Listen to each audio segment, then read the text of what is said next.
So for this page, resistance is something like this. R equals to the resistivity times the length over the cross-section area. So it is intuitive because the resistance of a resistor is proportional to the length. So a longer resistor, the resistance will be larger. And for A, when the cross-section area is larger, the resistance will be smaller, which means a fatter resistor will have a smaller resistance. It's something like you walk on a street. If the street is narrow, then you'll feel difficult to walk through it. And maybe there are many people in the street, and then you'll feel very difficult to walk through. But if the street is very wide, then you can pass through it easily. For this one, it mentioned that the resistivity is related to the temperature. So it is roughly a linear model to model this phenomenon.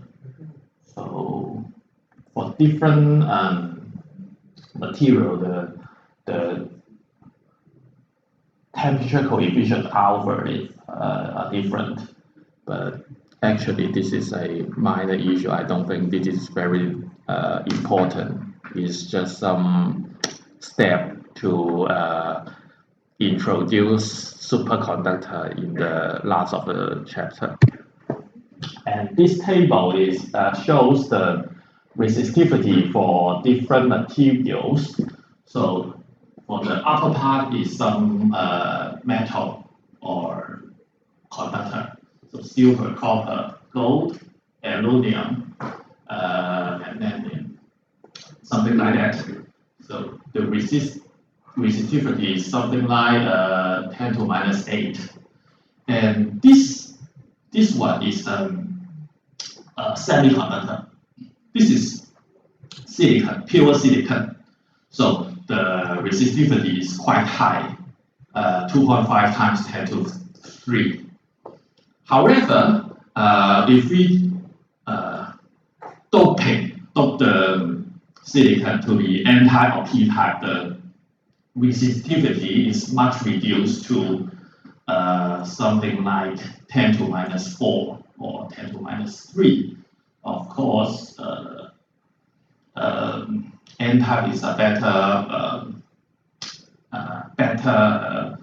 have a better conductivity or smaller resistivity than the P-type. But comparing with conductor, it is large, but it is useful because it is non-linear, and we can use the semiconductor to do more complicated things. And at the end of this chapter, maybe today or Tuesday, I'll show you some semiconductor physics.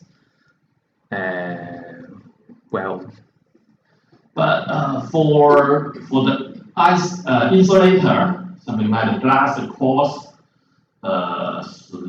quartz. So it is something like 10 to 14, something like that, which is very large. So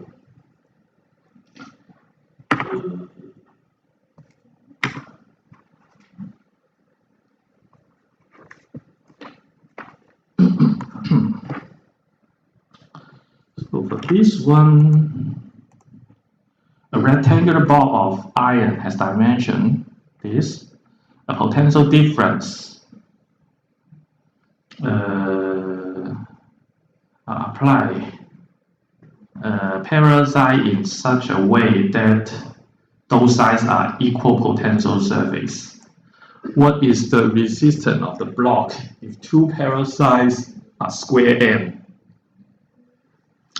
and two rectangular sides with dimension 1.2 centimeter times 15 centimeter.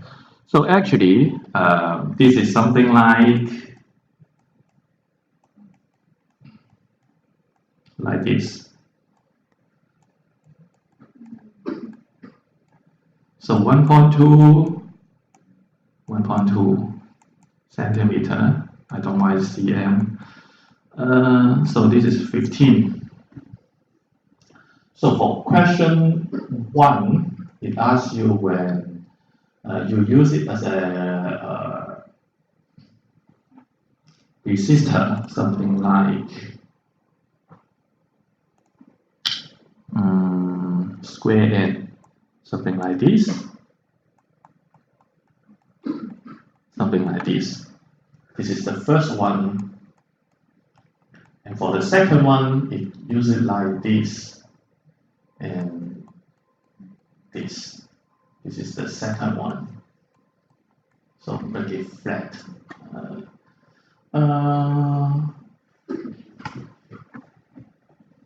So actually, we only need to calculate for part 1. For part 1,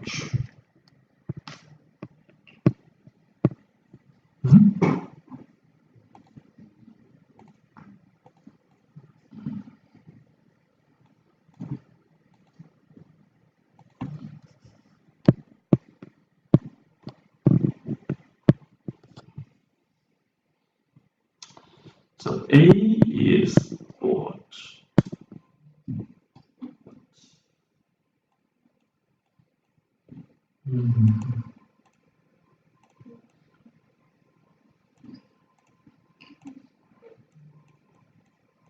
A is something like 0.012 square.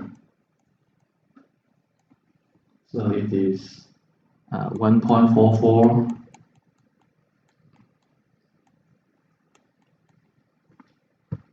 times 10 to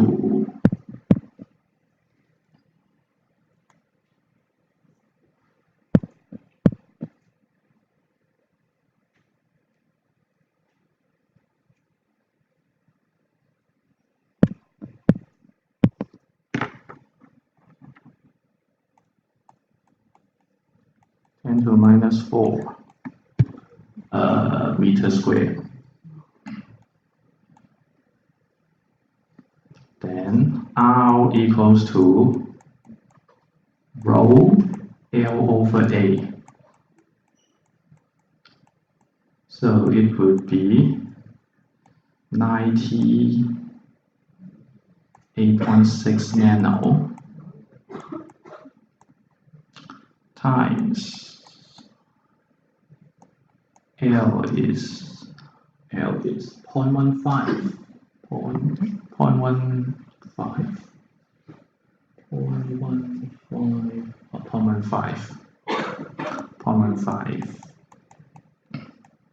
over 144 micro. So the answer is 100 mil ohm, which is really small.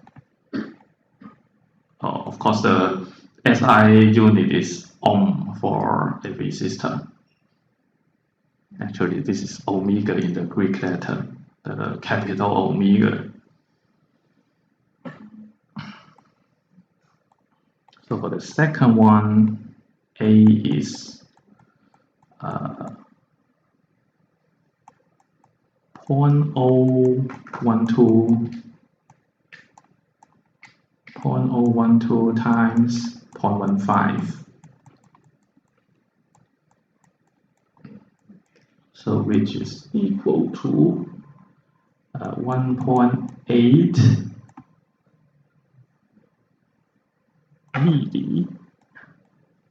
millimeter square. So it should be something like this times 10 to minus 3, this one, not millimeter square.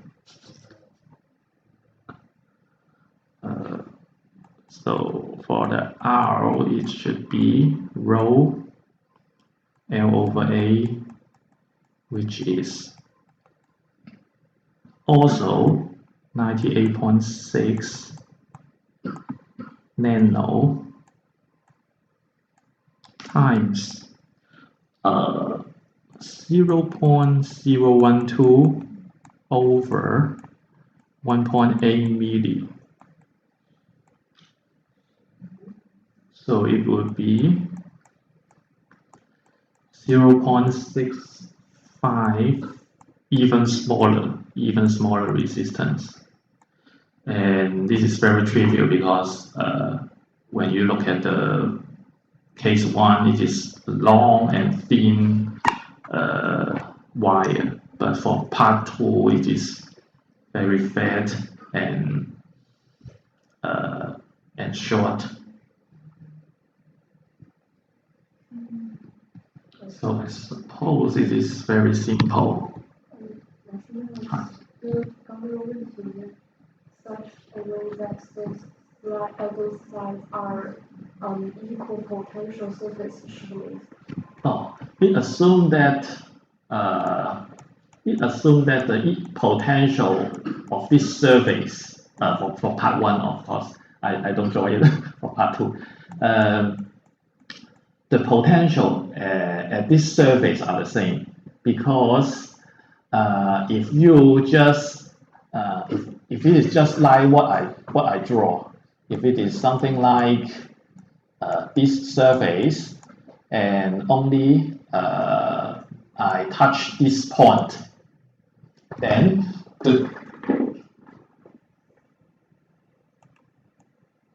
something like this. If I only touch this point, then the voltage difference between these is not 0. So actually, we need to touch the whole surface so that the resistance is something like that formula.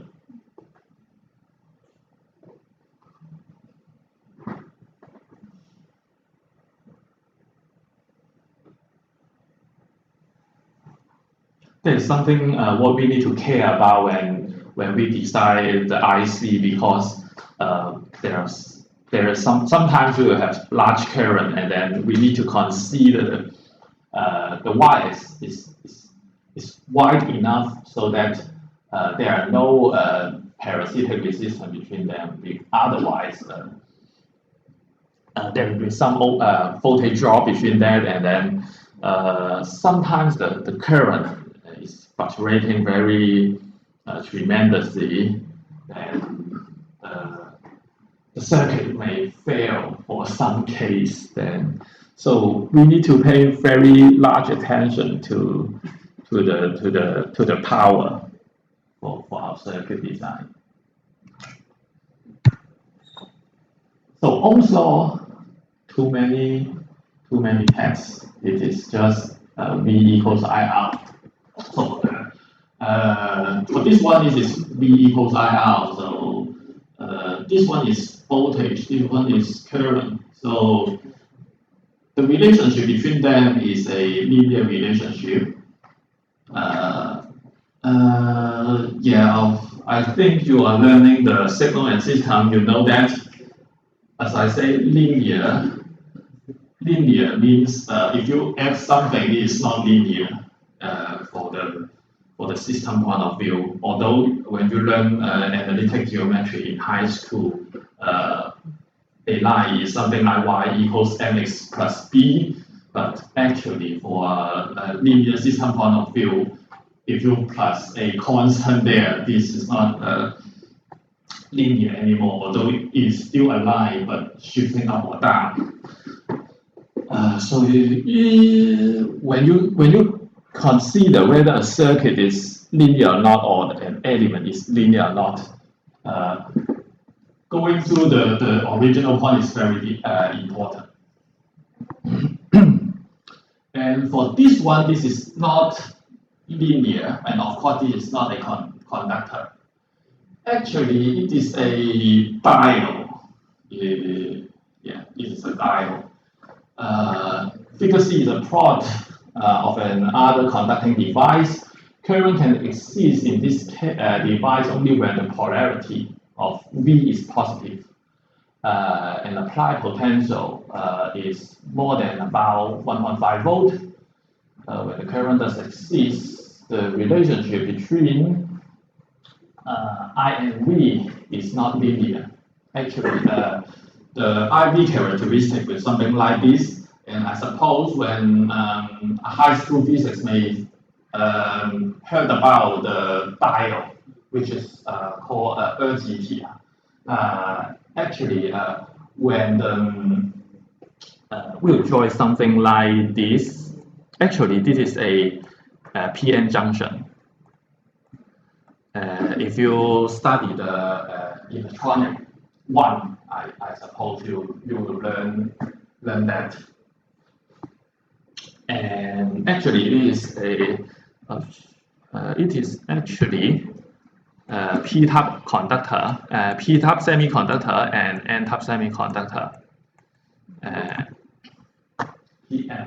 semiconductor connect together. Then, if you apply a voltage, if this voltage is higher than that voltage, if VA is higher than VB, then there will be current going through this PN junction or diode. If VB is higher than VA, then there will be no current going through that. It is not linear at all, of course. When you use a resistor, no matter which side has a higher voltage, then there will be current only going this way or that way. But for that one, it's not that case. And the characteristic is something like this.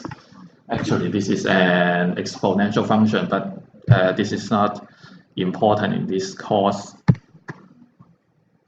So here we will say that I is proportional to V. I is proportional to V, or I equals V over R. And this one is simple. So for this page, we'll discuss the Ohm's law in a microscopic view. So actually, so just now we calculate the drift velocity for the electron, which is quite slow. It's something like 10 to minus 7 meters per second. And actually, it tried to explain why it moves so slow. Actually, it does not really move that slow. However, what it looked like in a microscopic view is that it tried to move, but after some time it collide with other particle, maybe the nucleus of the atom, and then it will go another way and run, and something like this. So actually, is something like colliding from time to time, and finally it goes from A to B, but actually it goes a very long path.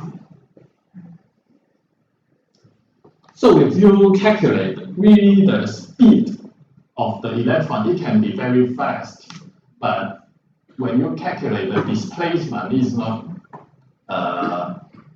that large.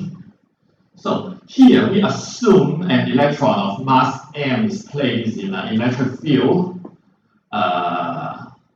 There's an electric field from pointing to the left.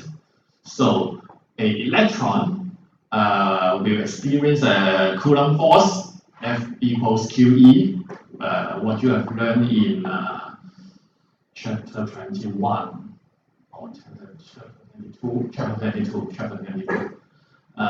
So this is the Newton's law of motion, very well known, F equals ma.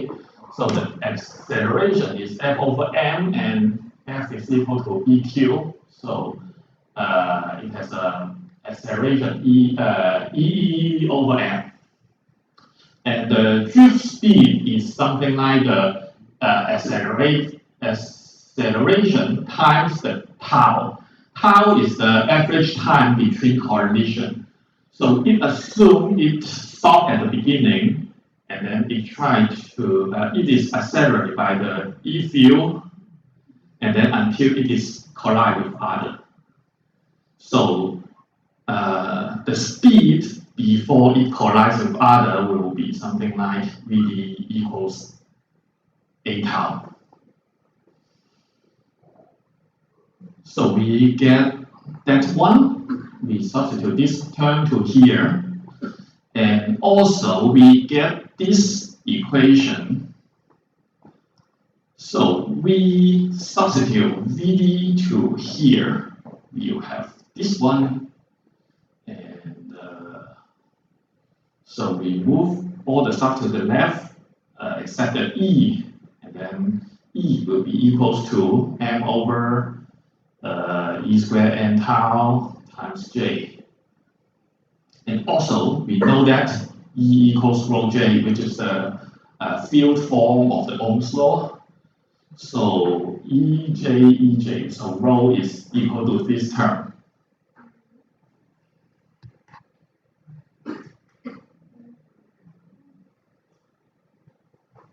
Oh, this one. Sorry. No J here.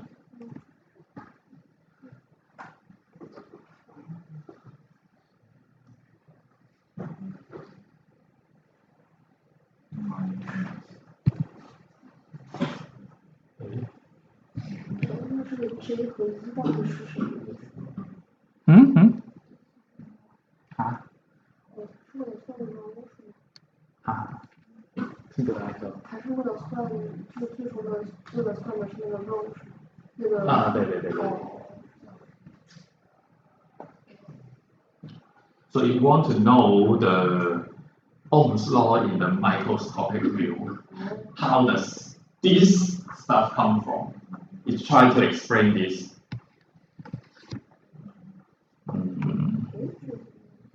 Should it be E square? I think no J here. I think need to double check this.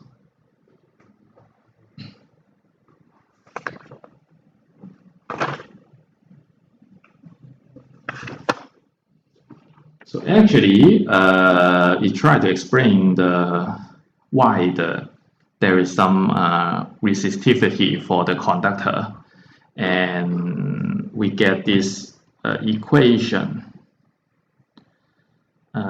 So metal only obey Ohm's law because the mean free time tau is approximately independent of the magnitude E of any electric field applied to the metal. So actually, this is not relate to the E field, which means it only relate to the material itself, because mass is the electron of the mass of the electron, the charge of the electron, and the density. Density is related to the material because different metal will have different spacing, because they have a different number of protons, so that the space between atoms for different material will be different. So for this one, okay. So what is the mean free time tau between collision for the conduction electron in copper? So actually, we just use the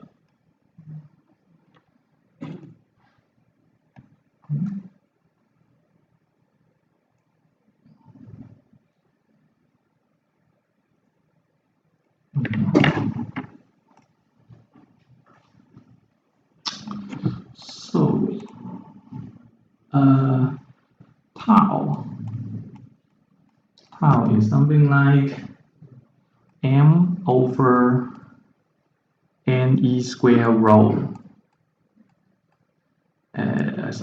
Ne square and E squared over rho, and E squared over rho. So for this one, you multiply tau to the left side and rho move it to the right side. So you will have this equation, and we substitute the mass is 9.11 times 10 to minus 31, which is the mass of a electron. And n is this one, what we have calculated in example 3. 8.949 times 10 to 28, and E is 1.6 times 10 to minus 19, which is the charge of an electron, and the rho is 1.69 times 10 to minus 8 times 8. So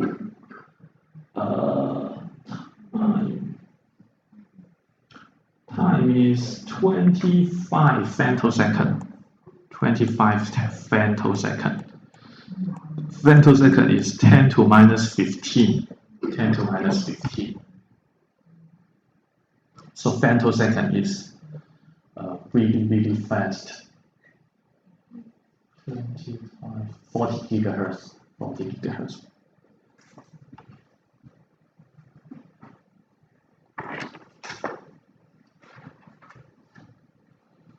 So we keep this in mind, and part B is the mean free path lambda. Is the average distance traveled by an electron between collision. What is the lambda for the conduction electron in copper, assuming that effective speed V effective is 1.6. So actually, it tried to calculate the average distance between between every collision. Sometimes we call it faster, and sometimes we call it slower. But this is the average time, and estimated average time. So actually, V effective times the tau, which is what we calculate just now. So actually, this is 1.6 times 10 to 6 times 25 times 10 to minus 15.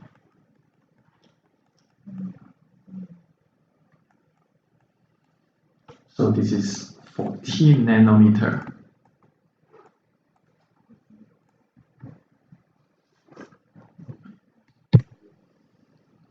So this is about 150 times distance between the nearest neighbor atom in copper lattice. So which means on average each conduction electron pass many copper atoms before finally hitting one. It's something like there are many copper atom,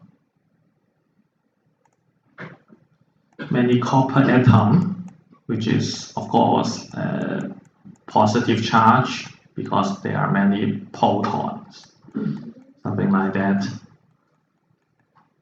And actually it tells you that it can pass through 150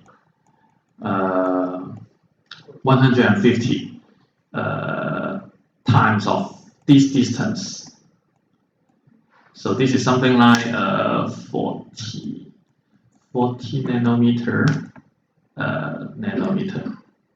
nanometer over 150. So it can slip through many copper before it collide with a nuclear. So it's an evidence for that the conductor itself is not a really solid. There are some spacing between nuclear and the electron can go through them until there's some collision. So this part is the power. Power is quite simple, which is something like I times B. I times B. So in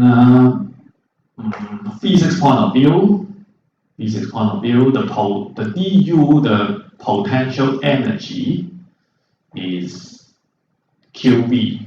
du equals to dQB, and Q is IDT, because we know I equals dQ dt.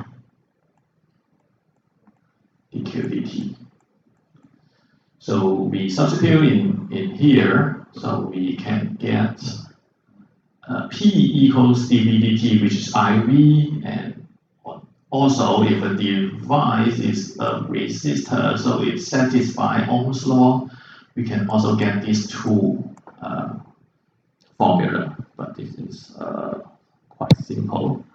So here we talk about the semiconductor, as I just mentioned.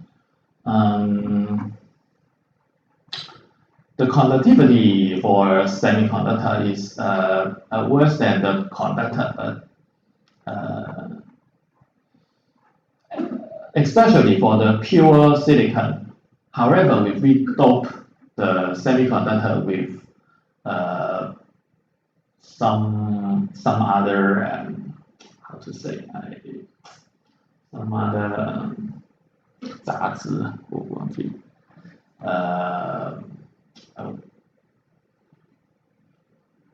I suddenly forgot how to say that, but I can show you something later. So actually we can skip through this part for the semiconductor, and for the superconductor it is a bit interesting, because as we have mentioned this relationship. The resistivity is related to the temperature. However, the physician is very naughty, as I mentioned. So they don't believe it will hold forever. So they try to measure it until a very, very low temperature, something like 4K. 4K is not 4,000. This is Kelvin.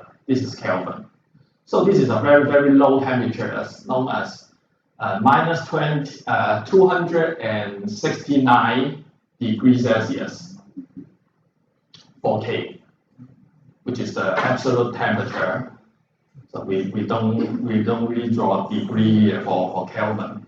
So this is something like a linear relationship, but it suddenly dropped to almost zero when it is around 4K.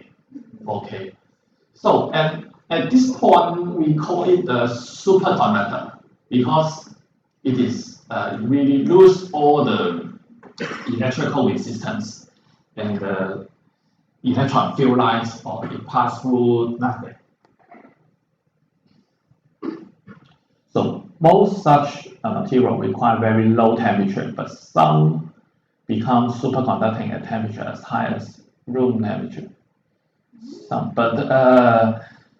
So if any chemistry or physician can find a material which can have superconductor phenomenon, the team can get a Nobel Prize, I think.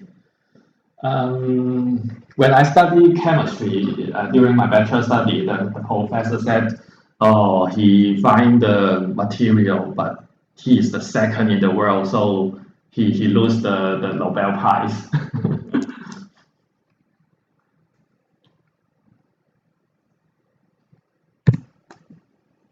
So additional example. So for this one, the figure shows a person and a cow. Each radial distance d equals 60 meter. And a lightning, boom, here. So of course the current going from to this point and try to spread out in a spherical direction. So suppose the cloud, the distance between the legs of the cow is delta r cow, and the distance between the man is delta r per person. So the resistivity of the ground is this, and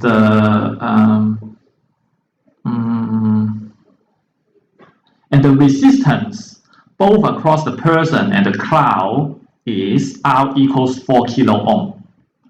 So it asks you let me see. It asks you the voltage between the legs. So this example guides you what should you add during a lightning. So here,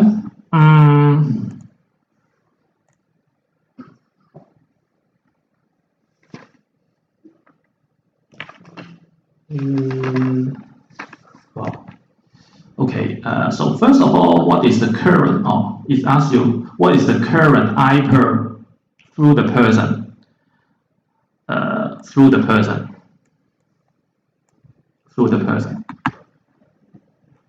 So first of all, we need to calculate E equals rho ground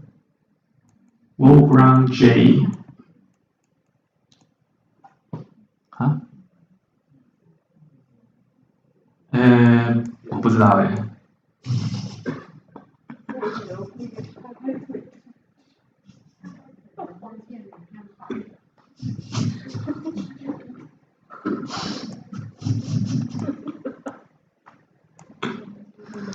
So I intend to choose this example because it is interesting.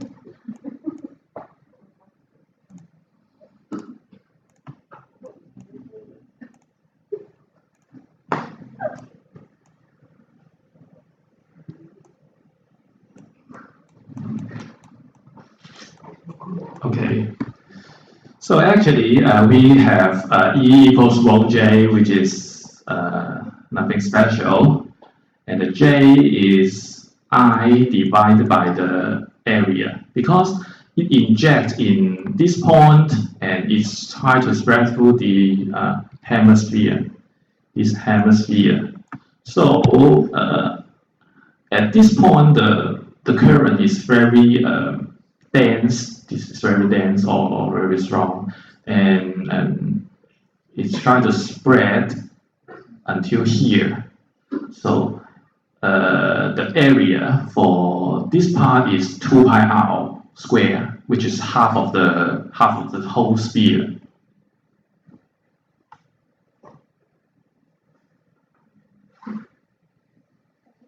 And we try to calculate delta V across his feet, across his leg,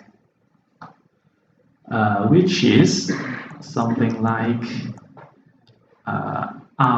D plus delta R per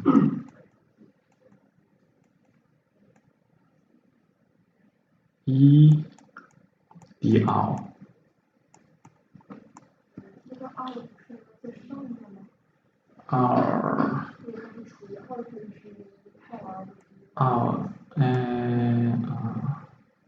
你问什么？就是那个上面那个2除以它现在 RI 的那个除以2分之1派2就变成乘以2。以后JA。下面那个会比上面那个大。这个是派 r 平方啊，因为整个是4派 r 平方。For the whole sphere, it should be 4 pi r squared for the surface area, right? So if it is only half of the sphere, so it is 2 pi r squared. This is not a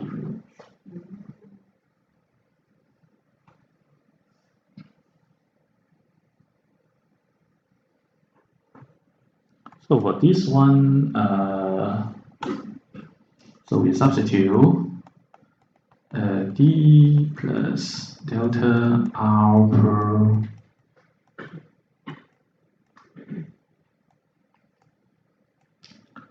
gram I over 2 pi r squared dr.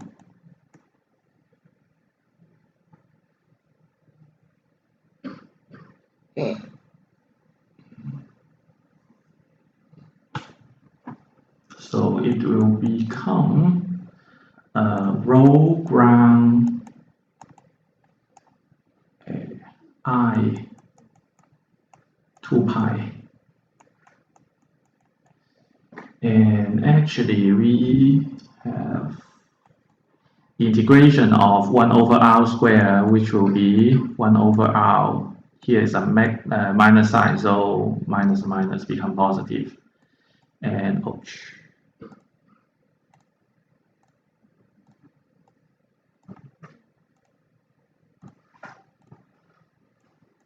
So d plus delta r per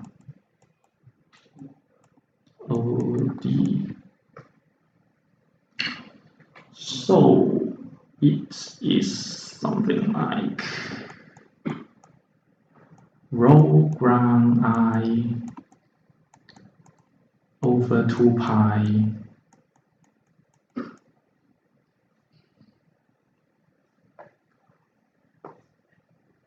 actually minus here, and it will become delta r d times d plus delta r, something like this.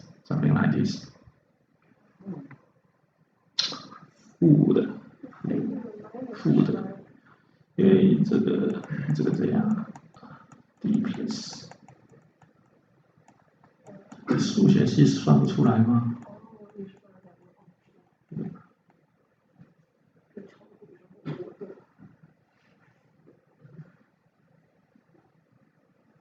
So you actually try to calculate it like this and plug in all the value. You plug in all the value. It is something like 0.548 ampere.